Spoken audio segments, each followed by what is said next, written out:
আসসালামু আলাইকুম ভিউয়ার, সবাই কেমন আছেন? আশা করি ভালো আছেন।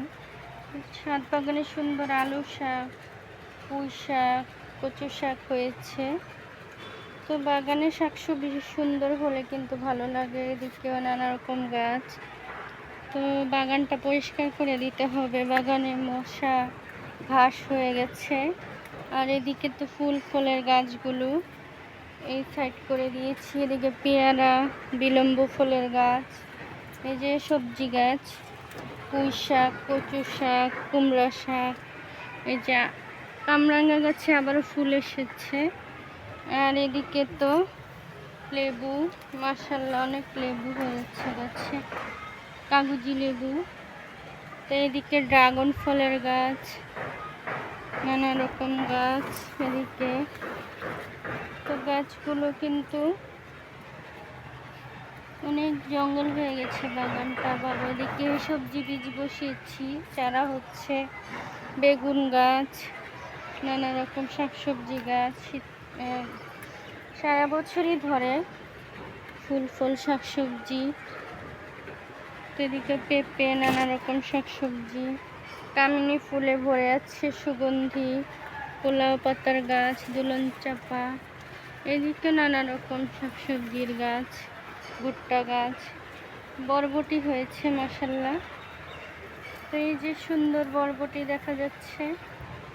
আর এদিকেও নানা রকম গাছ। এদিকে আবার বল্লা বাসা বেঁধেছে। তো বল্লার বাসাটা এই যে অনেকগুলোই বেঁধেছে। বল্লা কীভাবে করতেছে। তো এখন এই যে আমলা, নানা রকম গাছ, আতা ফলও ধরেছে মাশাআল্লাহ গাছে। তো এগুলো সব পরিষ্কার করে দিতে হবে, বল্লার বাসা ভেঙে দিতে হবে। এই যে এদিকে লেবু, ডালিম, করমচা হয়েছে।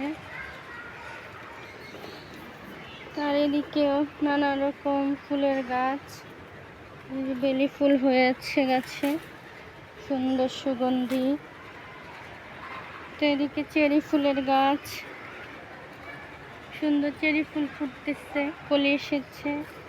এদিকে নানা রকম ফুলের গাছ, রঙ্গন, আর ভিতরে ডালিম ধরে আছে। এদিকে মুরগি কবুতরের বাসা। তো এদিকে হলো বাগানের অবস্থা। তো ভালো লাগলে সবাই সাবস্ক্রাইব করে পাশে থাকবেন। বর্ষাকালে বাগানে বেশি জঙ্গল হয়ে যায়, মশা মাছি, পোকামাকড়, ঘাসপালা, ঘাস হয় বেশি অতিরিক্ত। তো এই সিজনে আবার সবজি গাছ না হলেই হয় না। সবজি গাছের জন্য বেশি খারাপ দেখা যায়, জঙ্গল দেখা যায়। তো আমার এবার বেগুন গাছের খুব শখ ছিল, অনেক বেগুন হবে মাশাআল্লাহ, অনেক বেগুন গাছ হয়েছে, বেগুন হয়েছে, খুবই ভালো লাগে। এদিকে মাধবী পেয়ারা গাছ, পেয়ারা ধরবে। এদিকে বিলম্ব ফল, থাই পেয়ারা। তারপরে এদিকে কচুর লতি হবে, বীজ বসিয়েছি, ঝিঙা, শসা, সব কিছু, লাউ। তারপরে বাজার থেকে সব বীজ এনে বসিয়েছি সবজির। তো সুন্দর হচ্ছে কিন্তু। তো খুবই ভালো লাগে বাগানে আসলে, বাগান পরিষ্কার থাকলে আরও বেশি ভালো লাগে। তো ভালো থাকবেন সবাই, আল্লাহ হাফেজ।